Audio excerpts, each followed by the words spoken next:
โอเคเนาะคลิปนี้ก็เป็นคลิปที่สุดท้ายแล้วนะที่เต้าโฮมกันอยู่หลัก16สนามกีฬาเนาะก่อนอื่นก็ขอขอบใจไอ้รัฐที่จัดเตรียมจัดคนหลายๆคนมาเต้าโฮมกันแล้วก็ขอบใจท่านผู้ชมทั้งหลายเนาะที่ได้มาเบิ่งคลิปนี้จนถึงคลิปตัวสุดท้ายเนาะหวังว่าสิติดตามกันต่อไปเนาะในคลิปอื่นหรือว่าเรื่องอื่นโอเคขอขอบใจอันใดพีดเนาะว่าเรื่องกบหลังตอนไปอยู่อเมริกาเนาะก่อนจะมาเป็นพีทลาวเศร้าเนี่ยบ่โดยโอเค1984เราก็ไปเหตุการณ์อยู่ห้านอาหารล้างถ้วยแล้ววันนี้ก็เจ้ามีแข่งเพลงอยู่รัฐไหนโคลัมบัสโอไฮโอร้านอาหารมากพายโคลัมบัสโอไฮโอหมู่ค่อยกับเจ้ายังจื้อผู้ดีแล้ววันนี้คืนหนึ่งกับเจ้ามีแข่งเพลงค่อยก็เลยไปสมัครนำเขามี40คนบัดนี้เราขอกันแข่งเพราะได้นำมือหนึ่งเพลง Hotel California by the Eagle นะเขาเป็นเรื่องของเพลงตอนนั้นมาเนาะเพราะได้นำมือหนึ่งเสยแล้วก็ให้มาแล้วคนเลยมาห้องเพลงตะกี้เขาไปห้องเพลงลาวห้องแต่เพลงอังกฤษนะวันนี้มาห้องเพลงลาวในขนาด15 ปีก่อน15 ปีก่อนมาตั้งพีทลาวเศร้าตะกี้เนี่ยห้องเพลงให้กันนะเขาเอิ้น Front American Band Heavy Metal นะห้องเพลง Heavy อย่างสั้นสินะวันนี้เขาก็เศร้าตอนนั้นแล้ววันนี้มาตั้งพีทลาวเศร้าในคมเป็นมาพีทลาวเศร้าจากสั้นแล้ววันนี้มี4 คนเนาะเอาตั้งขนาด4-5 ปีวันนี้ disband ไปเข้ามาแบบว่ายุบกันคนเล็ก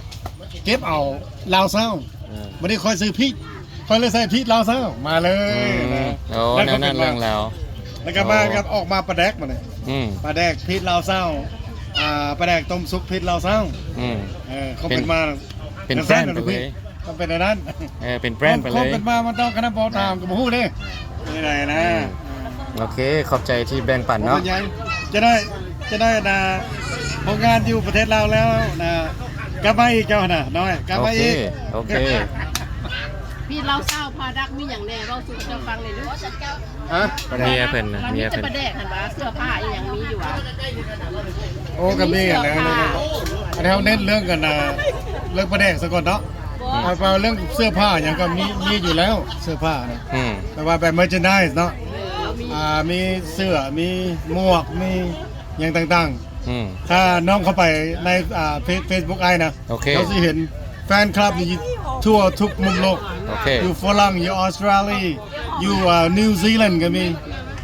อยู่แคนาดา of course America แล้วก็ลาวก็มีแล้ววันนี้ไอ้มานี่กันเซตแฟรนไชส์เดี๋ยวนี้สาขา2สเปิร์ตเซตแฟรนไชส์วางแผนมาทั้งทั่วประเทศwe'll see how it go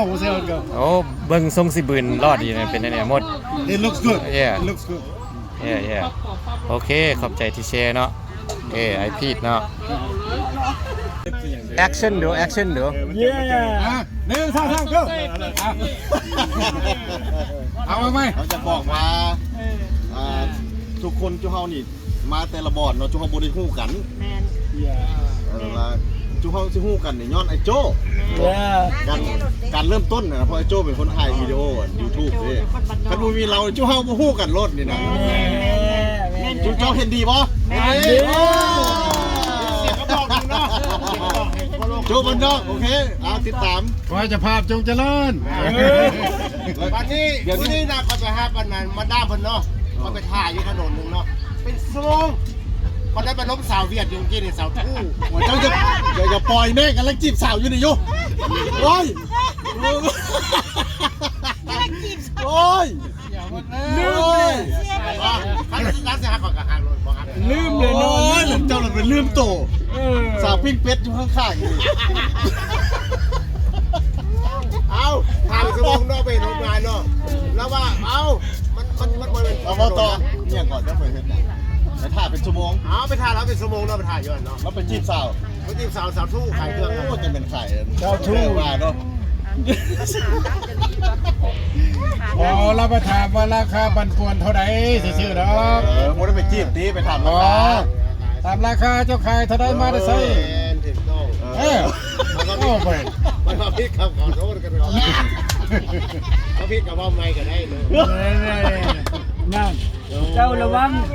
มาแล้ว เลยย่างผู้โจกับโจนี่แม่บอกเจ้าวะ ต่อไป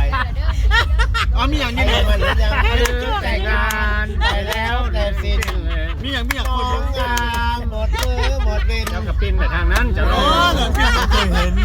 พี่บางคนมันใดมาเห็น เห็นคือมันนั่งนิ่มๆอยู่ขึ้นขึ้นวัด มันขึ้นไปบาดเดียว ขึ้นวัด คือคนพีบาด ว้ายบอดิ มันขึ้นไปบาดเดียว เห็นนั่งนิ่มๆอยู่ ไอ้กระไซเลย ขึ้นขึ้นวัดเนี่ย โอ้ขึ้นเป็นบาทได้บ น้ อ องตัวนี้มันไข่แล้ว เจ้าเคยเห็นตอนหมอขึ้นที่บอกเจ้าเคยจะบอกคำเคยจะเคยเห็นบอก แล้วก็เห็นนี่ เห็นหลายยูซื้อกันลอง นั่นเลย พูดดีก็ดีก็ นั่น ได้หมดเด้ ไอ้เบิร์ส อ้อยทางนี้ก็ได้อ้อยทางนั้นก็ได้สินะเป้าหมายนะ เอาไปเอาไป แล้วไว้ไม้ทางนี่คนเอาค่อยละแตก เอาไปเอาไป โดนเห็นกันมาโอ้เรือใส่เอา บังพูด เอาไหมเนาะ โดนเห็นกันเชิญมาแต่เล่นมางามแท้งามแท้ก่อนนั้นยังดำทางแรก ดำ ก่อนนั้นดำทางแรกป่านนี้ยังไข่แดงหน้าครับ เอาคนเอาค่อยแตกเลยมันเป็นเดียวมันเดียวบ้างค่อยเราเล่นความหักแต่มันแนมเบิ่งเต็มไป ไปมาบ้านเรือยาหรือแต่งงานไปแล้วแต่สิ้นน้องงาหมดมือหมดเป็น เร็วจุยผมเบิ่งแล้วเบิ่งจุย งามพี่ งามพี่งาม ผู้ใดมาเห็นตื่นออกไปกินอันนอน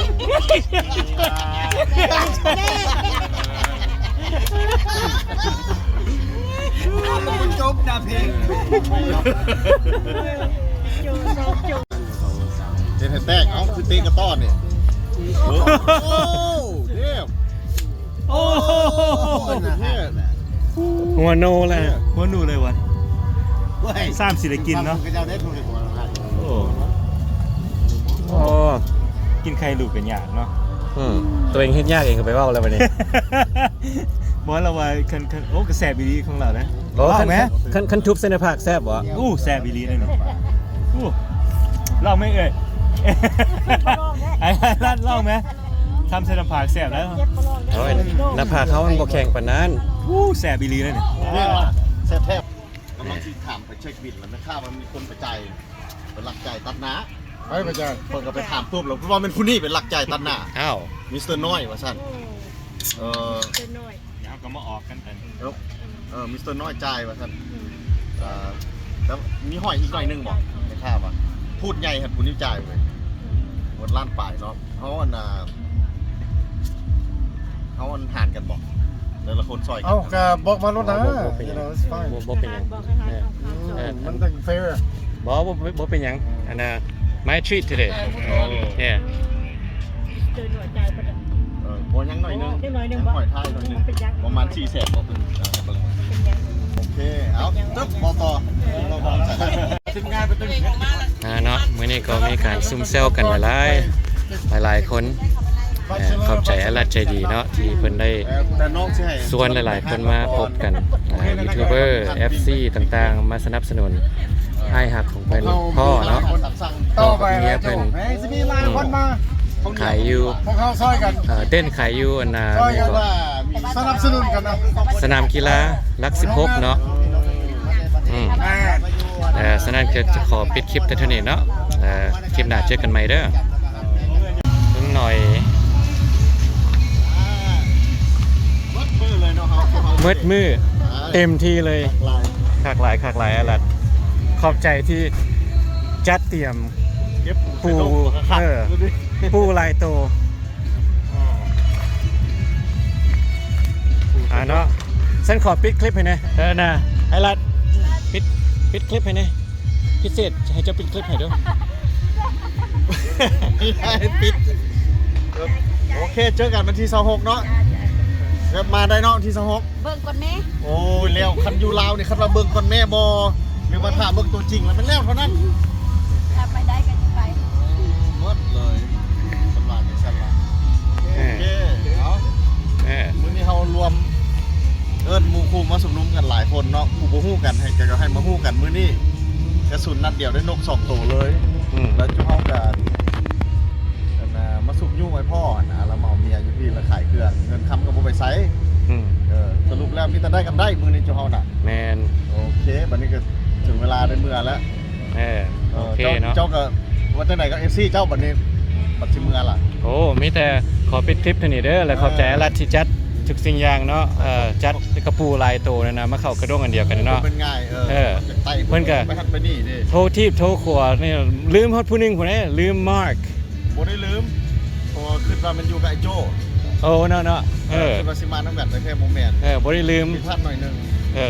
เห็นบ่บ่ได้ง่ายเนาะ จังไดก็ขอบใจ FC ที่เบิ่งวิดีโอของมิสเตอร์น้อยจนจบเจอกันใหม่ ขอบใจที่ติดตามช่องดาวละครเนาะโอเค ขอบใจหลายๆทุก